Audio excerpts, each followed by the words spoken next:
মাটির নিচে থাকা পিঁপড়াদের বাড়ির রহস্য ভেদ করেছেন বিজ্ঞানীরা।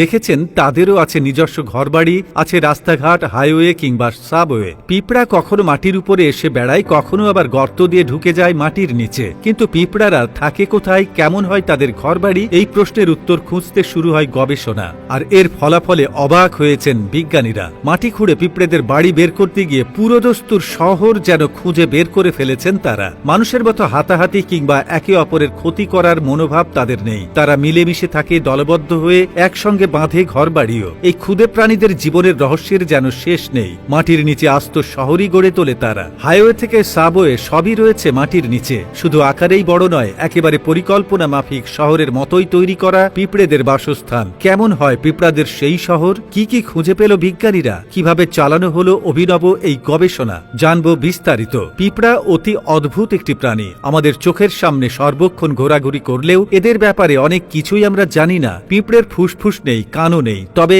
এদের হাঁটু ও পায়ে রয়েছে বিশেষ ধরনের সেন্সিং ভাইব্রেশন, যার মাধ্যমে এরা আশেপাশের পরিস্থিতি বুঝতে পারে। পোকামাকড়ের মধ্যে সবচেয়ে বড় মস্তিষ্কের অধিকারী এই পিঁপড়া। জানা যায় পৃথিবীতে প্রায় 14,000 প্রজাতির পিঁপড়া রয়েছে। কখনো কি ভেবে দেখেছেন এই পিঁপড়ে কোথায় থাকে? অনেকের কাছে হাস্যকর প্রশ্ন মনে হতে পারে, কারণ এমন কোনো জায়গা নেই যেখানে পিঁপড়া থাকে না বা হানা দিতে পারে না।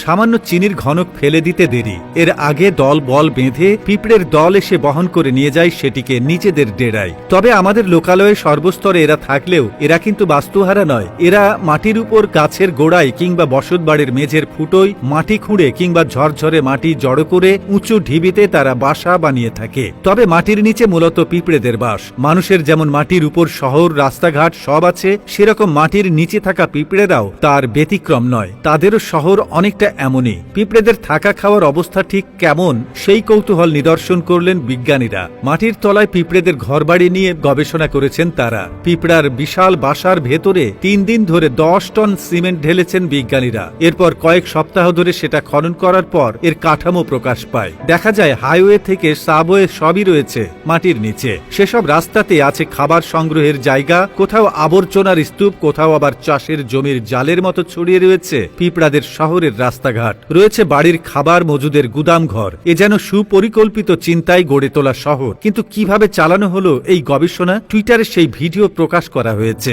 মাটির নিচে 10 টন সিমেন্ট প্রবেশ করিয়ে সেটি জমাট বাঁধা পর্যন্ত অবস্থায় অপেক্ষা করা হয়। এরপর মাটির তলায় যতগুলো ফাঁকা অংশ ছিল সেগুলো সিমেন্টে ভরা রয়েছে। পিঁপড়েদেরও রয়েছে আবাসস্থল এবং বিস্ময়কর স্থাপত্য। আছে নিজেদের নগর কাঠামো। এই পিঁপড়ারা আমাদের জন্য অনেক সময় শিক্ষণীয় প্রাণীও বটে। একতা, বন্ধুতা ও শৃঙ্খলার উদাহরণ হিসেবে প্রকৃতিতে পিঁপড়ার জুড়ি মেলা ভার। তারা দলবদ্ধ হয়ে খাবারের খোঁজ নেয় একসাথে, একসঙ্গে বাঁধেও ঘরবাড়ি। এই ক্ষুদে প্রাণীদের জীবনের রহস্যের শেষ নেই।